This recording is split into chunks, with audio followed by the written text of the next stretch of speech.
buku nikah atau perkawinan yang tercatat di Indonesia. Sementara saya kan perkawinan saya tercatat di pemerintahan sini. Apakah bisa dipergunakan sertifikat yang di sini untuk pembuatan kitas itu? Baik, ya. Baik, seperti yang kami katakan tadi, apabila suatu negara sudah mengeluarkan sertifikat perkawinannya, kemudian pergi ke Indonesia misalnya, nah itu tidak dibuatkan lagi Bu, tapi surat keterangan pelaporan sudah terjadi perkawinan. Nah, surat keterangan lagi gitu.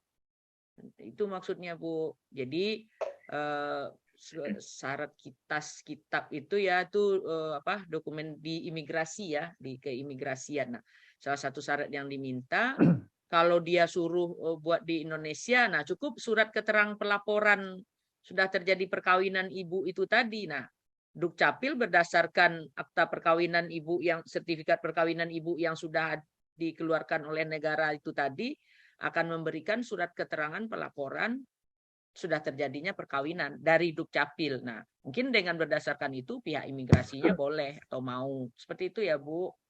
Oke ya, Bu. Makasih. Ya, poinnya adalah siap Pak Anwar.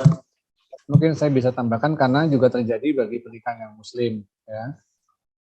Jadi apabila dua orang WNI yang menikah di luar negeri, kemudian keduanya beragama Islam, apabila sudah mendapatkan akta perkawinan atau sertifikat perkawinan dari negara yang bersangkutan, pulang ke Indonesia, itu tinggal mendaftarkan bukti perkawinannya.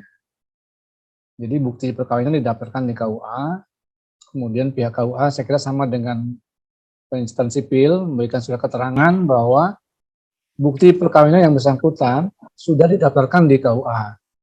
Nah, untuk pengurusan keperluan kependudukan yang bersangkutan bisa menggunakan surat keterangan yang bersangkutan dari KUA yang bersangkutan.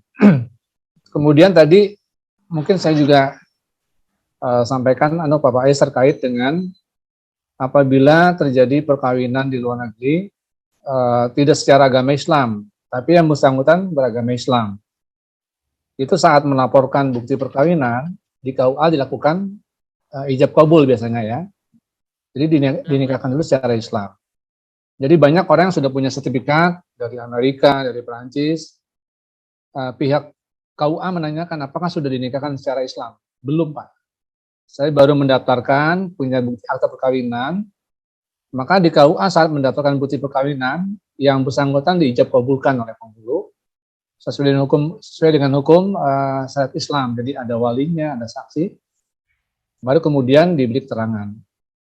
Yang ketiga juga kami memberikan catatan terkait dengan perkawinan yang tidak ada perkawinan tapi diberikan akta oleh negara yang bersangkutan seperti di Brasil ya. Jadi kalau dia beragama Islam, ya dia beragama Islam nggak nikah tapi dapat akta perkawinan dari negara yang bersangkutan. Apabila datang ke KUA, ini tidak dapat didaftarkan bukti perkawinannya. Karena di dalam ketentuan pasal 56 Undang-Undang Perkawinan, bagi dua orang warga negara Indonesia yang menikah di luar negeri, dapat dianggap sah perkawinannya apabila tunduk pada hukum negara setempat dan di Indonesia dan tidak bertentangan dengan hukum yang berlaku di Indonesia. Jadi tadi kalau perspektif sipil mungkin bisa didaftarkan karena memang perspektifnya sipil ya. Tapi kalau di KUA yang tidak ada ijab kabul bagi yang bersangkutan, tiba-tiba punya akte perkawinan, maka tidak bisa didaftarkan karena bertentangan dengan undang-undang perkawinan yang berlaku di Indonesia. Seperti itu Mas Faiz. Siap, terima kasih Pak Anwar, Ibu Direktur. Sebuah pencerahan Pak, bukan hanya kepada WNI yang ada di Cape Town, tapi juga bagi kami Pak, yang ada di KJRI. Semoga kiranya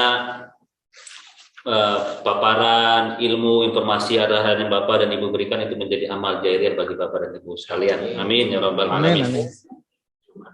Bapak dan Ibu sekalian, warga Indonesia yang ada di Cape Town, Jika tidak ada pertanyaan lain, kita cukupkan sampai hari ini. Namun jika ada pertanyaan, segera disampaikan ke kita untuk kita juga akan sampaikan ke Ibu Direktur maupun Pak Anwar. Dan juga kalau ada aspirasi, ini yang pertama tapi bukan yang terakhir, kita akan buat seri lagi. Kita kalahkan drama Korea, seri harus panjang. Mohon berkenan Pak Direktur, Pak Konjen untuk menutup. Oh iya. Sebelum Ibu, silakan Ibu jika ada yang mau sampaikan Ibu Direktur, Pak. Jadi ada satu hal tadi yang sangat menarik ya.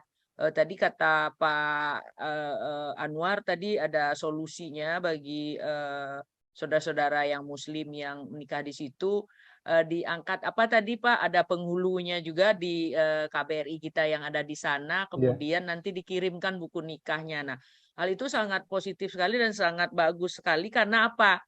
Karena hubungannya dengan akta kelahiran anak nanti. Kalau sudah ada seperti itu, nah maka di akta kelahiran anaknya kan enak kita buatkan anak, ayah, dan ibu gitu Pak. Nah seperti itu karena berbagai akta ini tidak berdiri sendiri gitu. Ketika perkawinannya sudah dicatatkan secara negara seperti itu, maka akta kelahiran anaknya juga anak, ayah, dan ibu dan seterusnya gitu. Jadi tertib semuanya. Jadi ini solusi yang sangat baik sekali. Terima kasih, mungkin itu yang perlu kami ulas. Terima kasih. Terima kasih Bu Direktur. Terima kasih Bu Handayani, Pak Anwar, Bu Sinta, Bu Santi dan Pak Sakaria. Terkait dengan penghulu memang juga kami yang di luar ini tugasnya multitasking juga Bu. Kadang-kadang memang seperti waktu saya di Venezuela juga pernah diminta menjadi penghulu bagi ABK yang ingin menikahi warga setempat. Jadi memang dadakan juga harus serba bisa juga sih Bu di sini.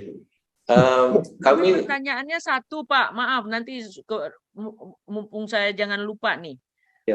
Jadi kalau ada penghulu di perwakilan itu Pak Anwar, apakah dilatih dulu, apa dikasih sertifikat dulu pengesahan dia sebagai penghulu? Karena pertanyaan saya, kenapa misalnya yang dinikahkan di masjid, KUA tidak mengakui, Kemenak tidak mengakui. Nah, apa bedanya? Apakah ditetapkan dulu, ini penghulu nih gitu, setelah dilakukan pelatihan ke mereka, atau bagaimana Pak Anwar? Ya, izin apakah Pak Faiz bisa dijadikan penghulu? Siap. Apa syaratnya gitu? Itu Pak Anwar maksud saya. Ya, izin Pak Konjen ya. Jadi gini, ini kebetulan saya nerima surat dari Kantor Dagang Indonesia di Taipei. Karena di sana kan nggak ada perwakilan kecuali kantor dagang. Di sana baik yang nikah Pak. Jadi akan kami bimtek dan akan kami magangkan di KUA beberapa hari untuk bisa melakukan layanan pencatatan perkawinan di perwakilan. Jadi kalau teman-teman di Capton ada yang mau magang di KUA, kami silakan untuk bisa melakukan pelayanan nikah. Ya, itu ada ketentuannya Bu. Masih surat keputusan bersama Menteri Agama, Menteri Luar Negeri nomor 589 tahun 99 bahwa kepala kantor perwakilan ini diberi kewenangan untuk mengangkat pegawai pencatat nikah yang diambil dari pejabat yang membidangi kekonsuleran. Nanti supaya mereka teman-teman bisa melakukan layanan itu, kita bimtek. Bisa ke Jakarta atau bisa kita hadir ke tempat Mas Faiz misalnya, ke Cape Town sama Bu Ningrum. Ya, baik. Ya, sambil lihat ya, Cape Town ya. Okay. Bisa. Ini kalau sudah diberi bimtek harus PNS. Ya, bisa melayani.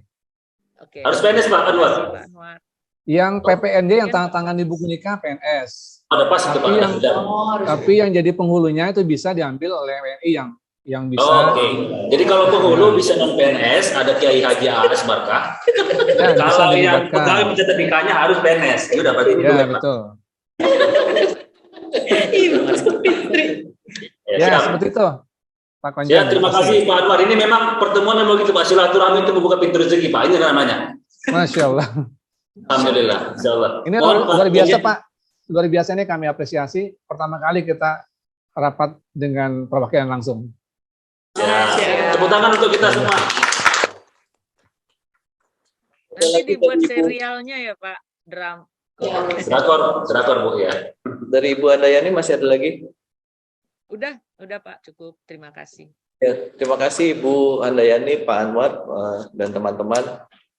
Sangat komprehensif dan banyak pertanyaan memang dari teman-teman WNI. Karena kebetulan ini cuma sekitar 15 orang yang bisa hadir. Nanti saya minta teman-teman untuk bikin mungkin modelnya semacam Q&A ya. Jadi maksudnya kalau ada permasalahan lalu penjelasan dari Ibu dan Bapak semua nanti dituangkan ke dalam penjelasan. Karena seperti tadi kita tahu ada juga pertanyaan yang berulang. Jadi kita akan bikin semacam bukan panduan tapi semacam ya pegangan lah. Ya frequently asked question gitu loh Bu. Pertanyaan yang sering diajukan.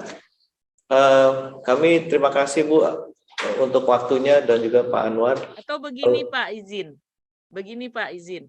Atau ada WhatsApp group di situ. Nah, kalau ada permasalahan nanti Pak Faiz yang menjadi fasilitasi untuk menanyakan ke kami-kami gitu. Nanti Pak Faiz yang teruskan. Nah, bisa juga kayak gitu Pak. Sehingga apapun permasalahan teman-teman yang ada di situ, nah bisa kita carikan solusinya. Nah, bagus seperti itu Pak. Ya. Kami di sini sudah ada grup WhatsApp WNI Bu. Jadi memang setiap pertanyaan bisa langsung ke saya atau ke Faiz, nanti bisa ditanyakan ke Ibu. Ya, baik. Kami banyak di sini, udah Bapak lihat tuh ada Pak Zakaria, Bu Santi, Pak Adi, semuanya bisa Pak hadir Pak. Apapun permasalahannya juga di Pak Anwar ini komit sekali nih kemanapun kita selalu bersama ya Pak Anwar ya. Lihat Pak Faiz, Pak Konjen dan teman-teman terima kasih Bu. Selamat malam. Selamat malam.